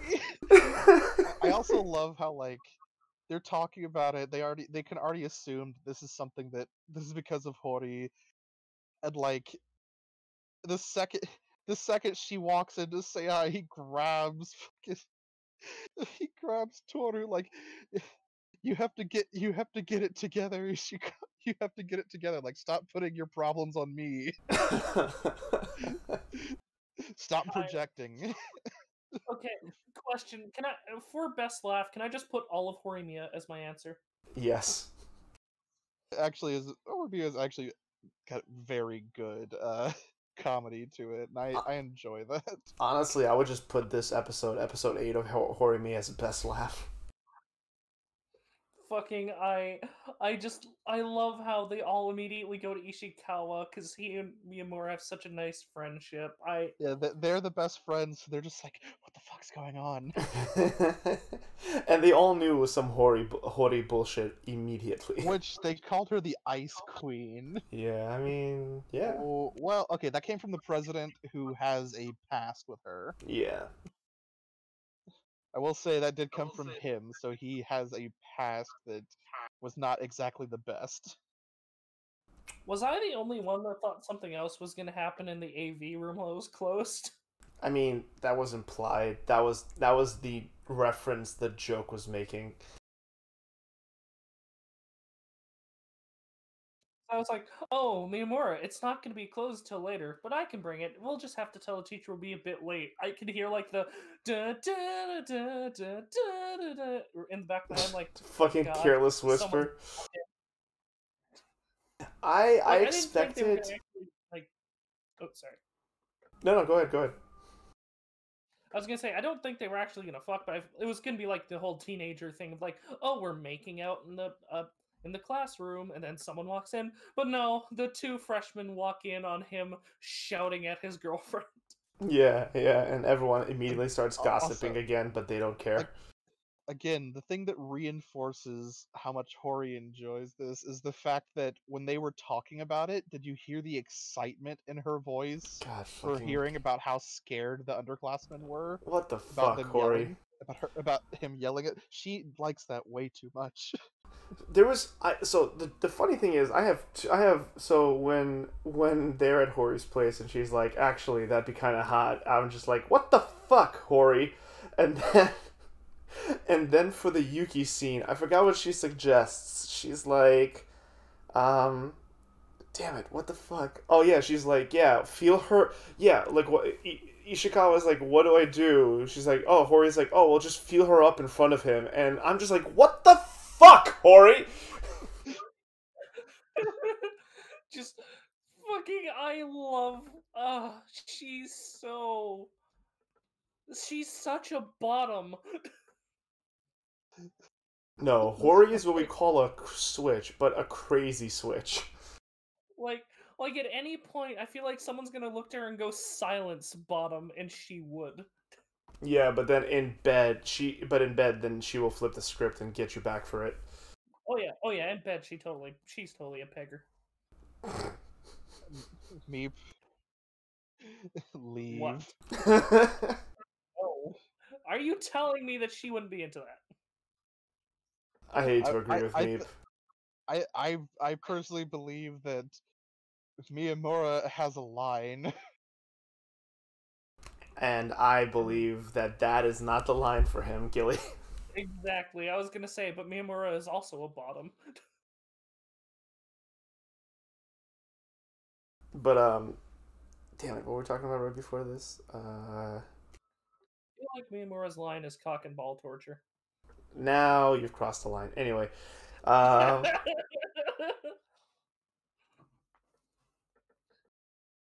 I don't remember exactly what we're talking about. Sorry about that for transitioning and Fucking derailing. lost your train of thought thinking about pegging. God damn it now. No, thinking about cock and ball torture. Silence, both No, of you. He lost his train of thought before that, so it was Silence, the pegging. bottoms. You shut the fuck up. Anyway, I ain't no bottom. with the introduction of the the blind, the poor eyesighted, the near blind pretty boy, looking at the introductory board of characters, we pretty much have everyone now. I think we've met our full ensemble. This is the full cast for this season. The only one we're kind of missing is the kind of teal-haired boy that was bullying Miyamura, and that was friends with his friend, the orange-haired boy. I think his name was Shin, right? Was Shin, and the one that Shin just won best side character for me in this show when he was just like, yeah, you're just mad at Miyamura because you're afraid that he's going to steal me. And yeah, that's your bullshit. Maybe you should think about why you feel that way. Anyway, I'll hang out with you still. I'll see you like next week, and just walked away. We haven't seen him in the present, but otherwise we've been pretty much introduced on everyone on the board. Yeah. Yeah. I mean, Mr. Green Hair yells from the corner. He has popped up, even when he popped up in the images when Miyamura was looking at their friend group. I'm like, he still doesn't have a fucking name. I think maybe it was mentioned once. It's just like, why is he here? He is the most minor. He is the minorest of side characters, isn't he? I guess. It's just the fact that even he's included in the group. I'm like, but he just what? What? I think that might be his joke. No, the more episodes go by, I think they're doing that on purpose. It's funny though, like when I look at him, he looks like a character that is not the personality that he has. Maybe just because I'm getting like huge Hazama vibes from him, but like just the green hair and I think it might be I'm just getting a different character's model vibes from him. But yeah, I kind of want more from him. Also, every episode that doesn't have the little fucking 6th or 7th grader stalker of Hori in it is an episode that I enjoy. They mention her because Miyamura clashes with her and is abusive or just rough with his friends when like Hori's like, why don't you treat me like that? And I'm like, what the fuck, Hori? Abuse me, Miyamura. Step on me. A fun little Look, thing. again, it's going to get worse. Hey guys, Miyamura technically did step on her this episode. A fun. Okay, fun wait. I want to bring up that fucking comment. I thought you looked like enough experience to level up. Miyamura didn't strike me as a gamer That would boy. have meant something different. It was I fucking loved it, but it's the same fucking comment you see on the goddamn t-shirts. Oh. Those t-shirts, you know what I'm Oh. talking about. I know what you're talking about. Careful, gamer. Don't. You look like just enough experience for me to level up.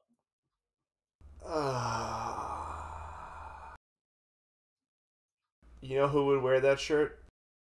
Mia. Not Miyamura. Mia from Skate. Oh, yeah. So something funny that I do want I to feel bring like up about I feel like the one that would wear that in Hori would be fucking Shin Ironically. Shindo. Yeah. No, I feel like he just wear it normally. He feels like the type. No, no, he's too much of a good boy. But Meep, what were you saying? it was just like immediately after I watched the episode, I had a conversation like that with someone because they were like, you and Greg talk to each other a lot differently than everyone else. Like, why is that? And I like had to process. I'm like, huh, I did just watch that Horimiya episode, and it's like, I think me and Greg just have an underlying hatred for each other that somehow blossomed to friendship. Which was a joke. That's obviously not the case. He's No, no, actually of a course. friend. Yeah, yeah, yeah. I'm just, you said that, I'm thinking about it. Miyamura really, really, really hated everything about his school life, and then he became friends with Shin. That is his name, right? Are we thinking of the same person? Orange hair boy? I think it's like Shindo. Shindo? Okay. Yeah, yeah. So he became friends with him, and he's really rough with him, Yeah, and Shindo. I wonder if Miyamura is projecting all that resentment and pent up hatred onto his friend. Like, I think Miyamura genuinely cares about Shindo.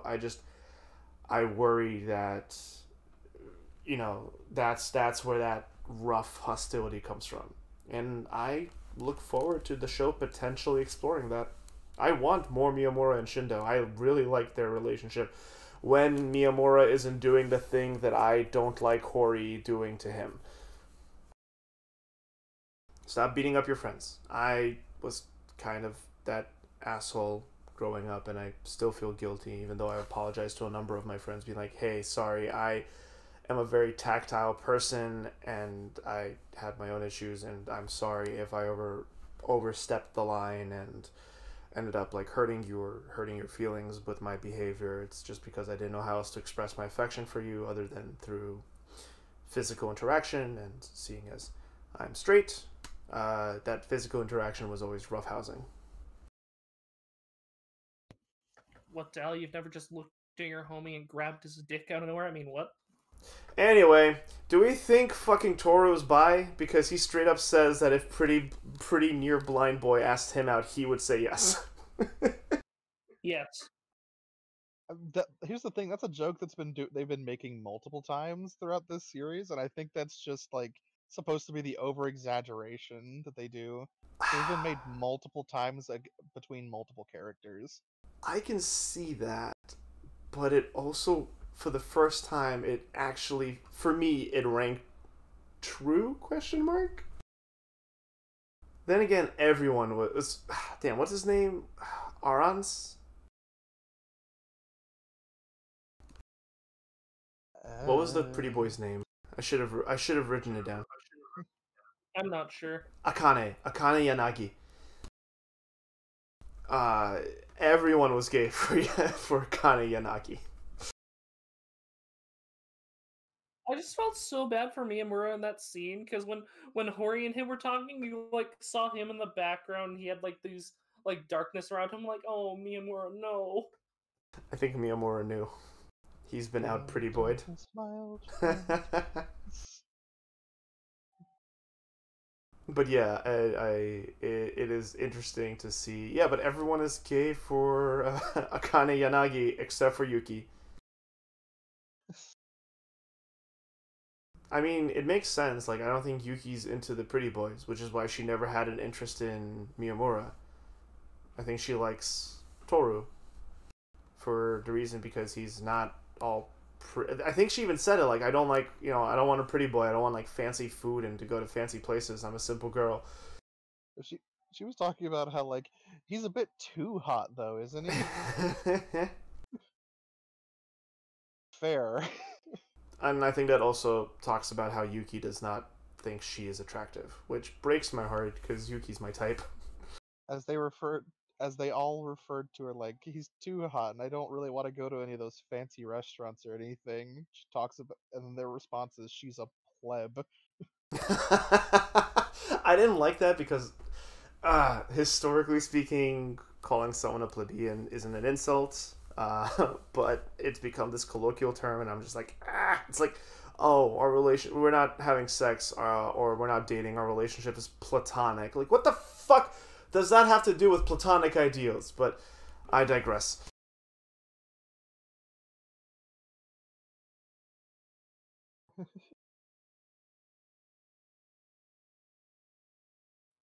Ah, so are you saying she's a normie? Uh, uh, Point is, Yuki has simple tastes. She's so cute with her big yellow eyes, and she just wants everyone to be happy. This show it has to have a second season, right? Like, I will pick up this manga if it doesn't get a second season because So here's the thing: where we reached in this episode, I think they made a jump. So I think they're trying to compact it into one season, which makes me oh sad. no no no no no, this show has set up so much. Yuki's insecurities and how she doesn't find herself attractive, her self-sabotaging just to make everyone around her happy, something I relate very much to. All of Miyamura, Hori in her many different ways. I want to see Toru explored way more. It's episode 8 and they just finished introducing the whole ensemble. We need more of this show. Also, I'm hoping they just Meep still doesn't know why people are mad at Hot Vagabond Dad.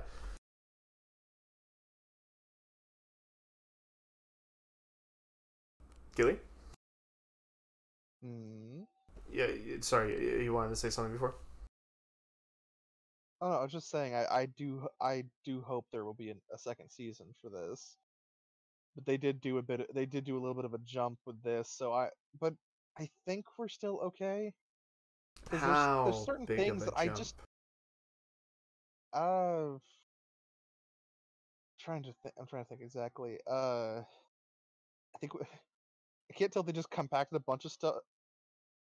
I think what this episode did, if I'm remembering correctly, is it jammed like almost 6 chapters into it. Jesus. That's actually really impressive because it doesn't feel like that. It still works. And it was either like it was somewhere between like 4 and 6 chapters.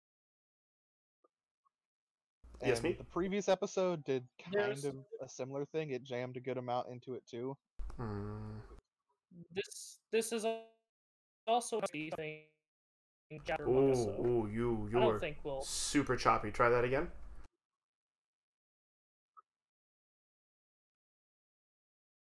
Hello. How about now? How am I now? Okay. Yeah, Am I you're now? good. Yeah, you're good. You're good. I said I said this is also a 160 chapter. 160? Oh, right. Volumes are not chapters, Yeah. which is It's crazy real. because. Hmm. Again, it's kind of confusing when you go to check in with it because it says ongoing, but then when you actually read into it, it's like, oh no, the translation is ongoing. Yeah, yeah, yeah. I'm looking at the volume covers, and we talked about this in an episode prior to this, but like, it really looks like it's adapting volume by volume, only because like the volume, uh, covers look like the episodes. We have, volume 3 being the student body. We have volume 4 being Hori's dad. We have volume 5 Miyamura with short hair and Shindo. Volume 6 being the short stalker girl with Miyamura and Hori. Uh, Volume 7 is Pretty Blind Boy and Green Hair Boy, which I feel like that's one that we skipped over. And then Volume 8 actually has Miyamura and Bully Green Boy. So I feel like those were skipped over. But Volume 10 is Remy and Student Body President. Volume 11 is Yuki and Toru. So I don't know. Are we ready for cards? Yeah, sure. This episode is great. I'll go first. I yeah. this show continues to be an absolute delight, and it is absolute stellar example of how to use characters and have them develop over time. Like, I always talk about how this show always feels like a natural progression, because it really does feel like this show is just progressing while constantly allowing its characters to come through and shine when they need to, yet while all the while developing. It's so good. Also, it's like really funny. Anyway, resounding fuck. Just so good.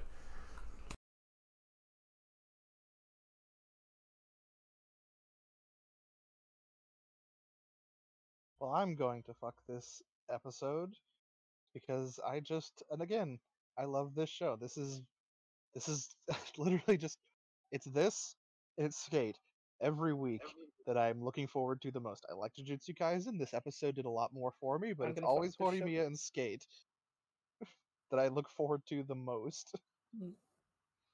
Yeah, I'm gonna It ma- fuck this show too. It's really good.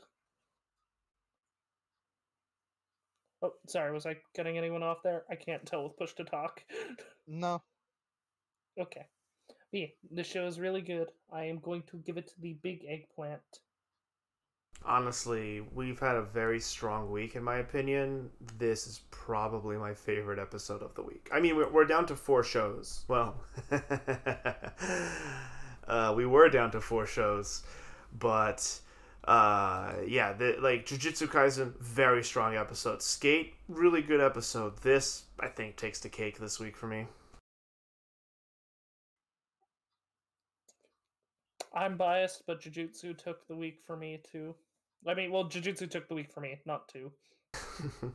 Mia, I will put as my number one for the week. And Skate or Horimiya for you, Gilly? sorry, my throat got all messed up. It was Horimiya because as much as I loved Skate, and I really do, eh, Horimiya just it made me constantly smile and laugh watching this episode because they did Mm, such a good job. Like I yeah, cried, I laughed, I smiled, I had a fun time. Uh, yeah. with Skate, even as much as I loved the episode this week, and I really did love everything they did with it, I still put it slightly below Jujutsu Kaisen for the week, but just a little bit. It feels like this episode of Skate was the kind of like the in between, you It know? was a lot slower. There wasn't a like even when there was the skating, the main focus of the episode wasn't about the skating this time around. Yeah, it feels like the in between episode, like the It was a interlude. lot of it was about relationships Mm-hmm, mm-hmm. and history, and I enjoyed it a lot. I just think it was not it was still really good. I just put it just below Jujutsu Kaisen because Jujutsu Kaisen's episode this week did a lot in terms of just enjoyment, filling in some gaps, uh, action, animation, all of that. I think it's just a good week. Yeah, it really was. I'm just waiting out sirens right now. But yeah, Meep, anything else you want to say about this week in anime?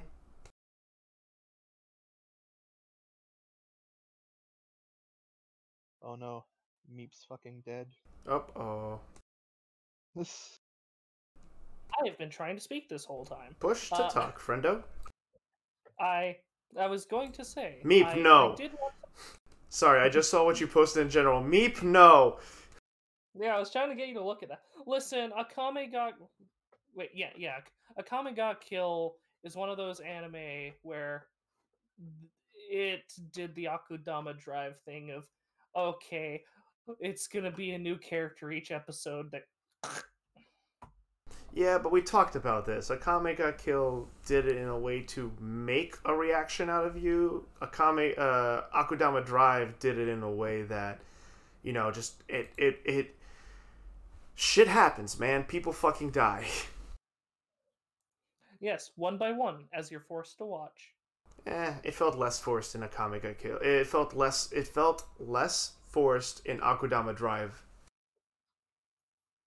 It did feel less forced Nakudama Drive, but that's not a high bar for going from a Kami ga Kill. I still like a Comic I Kill. I think it was a fun show. If you're cool with. The manga was better because it actually went. Its Okay. story wasn't bad. Okay. Well. We're gonna get in the topic of anime only again. As for myself, dear viewers and listeners, I have been struggling with insomnia for the first time. Well, for the first time like this, for the last 2 weeks, I have not had the energy or attention to watch anything else this week, so I have no Wonder Egg update, no Jobless update. But if you guys watched anything and want to talk about it, go right ahead as we prepare to wrap up for this session. Beastars is good. Yeah. Dr. Stone and Golden Kamuy didn't get their dub episodes this week. With COVID, what many English dubs have been doing is they've been releasing one episode every 2 weeks. It probably takes more time to master, as a lot of professional voice actors had to set up impromptu recording booths in their homes. Yeah. I'm trying to think of anything else I watched. Kimono Jihen. Kimono Jihen is really good. They just wrapped up their first arc, even though it was only 2 episodes. But from what I understand, the manga of Kimono Jihen is very much a monster of the week with an overarching story. Is the story good? Are the monsters good? Yeah, its story is good. The monsters are good. It's very much if you you like cut out. Japanese, love it. If you what? If you like Japanese, I said if you like Japanese folklore and Japanese folk tales, you'd really like it. It's a lot of fun. Like there are a lot of these kimono that I never knew existed. Like actually, I don't want to say it because I don't know if Gilly's caught up. I have not been able to watch anything past episode 1. Oh. Oh, we'll just save it at that, because, we have other people who don't follow the show, so we should be extremely light, if not at all, on spoilers for shows that aren't part of our season. Yeah, I didn't even get to watch the next episode of Spider, and I wanted to. I did not watch the late... actually, I lied earlier. I didn't get to watch the latest episode of Spider, but I watched last week's episode to see the fucking dude get his comeuppance, and I was left unsatisfied. He got what he deserved, but it wasn't very... He's just... The dude tried to assassinate... the dude tried to kill his fellow students and create a coup d'etat. Why the fuck is he still allowed to be in school and not, quartered? I have no clue. I just want to see him get his shit stomped. Also, why the fuck is Fire Emblem Boy not using his skills points? What the... you know what? I don't care. Spider's dead for a reason. You're right, Gilly. You're right, Gilly. Last week would have had Spider die if it didn't the week before that. Yeah, it's sad, but last week's episode was so... Everything about it would have killed it. Not everything. Spider was good as always, but yeah. I'm sure Meep would have not liked it at all.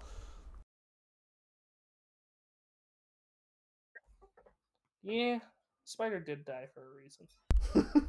The reason was the wheel. Well, another thing died this week. Code Black. Goodbye, Code Black. Get your terrible feels out of my life as an obligation.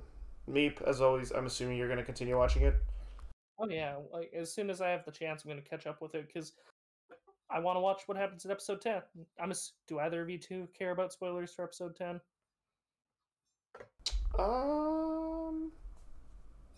Not really. If you can tell us what the premise of episode 10 is without saying what actually happens, maybe start off that way?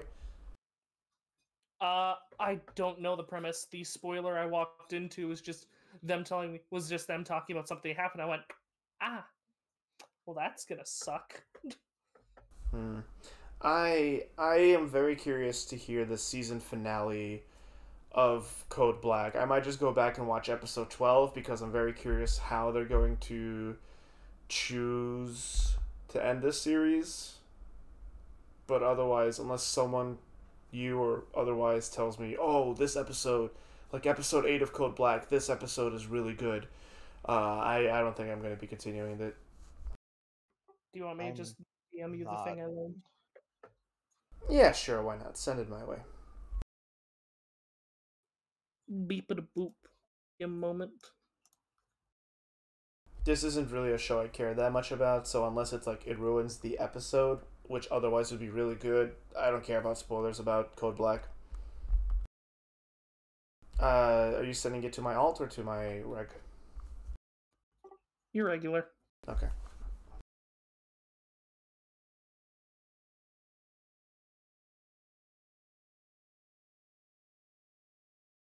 Oh. Yeah, I'm glad the show's dead.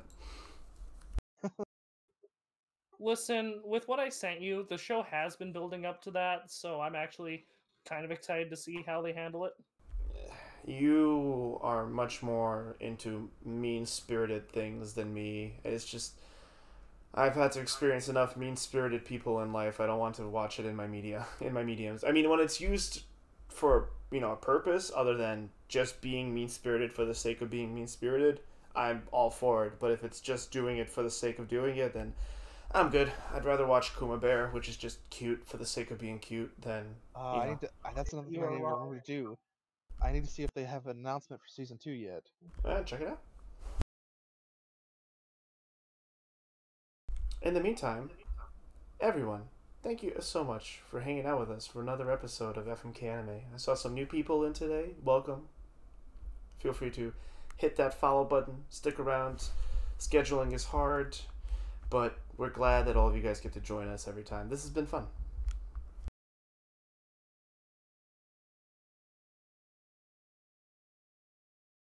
Let me just grab the Discord link real quick.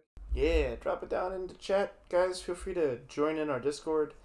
It's fun to chat anime, post season related memes, or just, hang out. Sometimes when we can't stream on Mondays, we do watch parties and we watch anime together. It's a fun time. Also, huge shout out to Death to Reality for the awesome poster or banner that we have for our FMK. If you want, check them out at Twitter. Death to Reality with a 3 instead of an E in reality. They do fun work. Their commissions are open and they're actually really nice to work with. When we gave them the fucking alien ghillie, what a field day. Fucking pompadour and Lelouch cloak and Gia.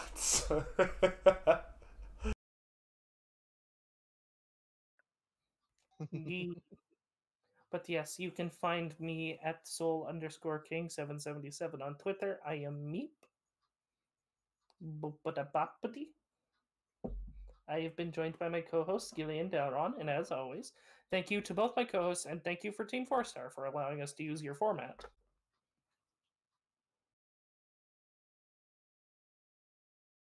Yeah, I don't have a Twitter, but as always, you can catch me when I'm not Lucky. suffering from insomnia on twitch.tv/Dalaron Quest, DALARON Quest. I'm hoping to get over this obviously sooner than later, but I'm hoping this week, and getting back to streaming some more things. I feel like there was something else. Oh yeah, I don't have a Twitter. I know, shocking. But Death to Reality is working on a commission, and when that gets done, I might have a Twitter. So yay! You poor fool. I know, I'm signing up for the worst of things. No, I'm not going on Snapchat or TikTok. I think Twitter is the least troublesome of the lot. No, you don't know how wrong you are. Twitter is a cesspit. Look, Dalaran, just go make a Tumblr. I had a Tumblr, and then I'm like, I don't want to just create content by resharing content. Like, that's just not how my brain works. So, also, that was like when I was in high school. So, no. Make a 4chan.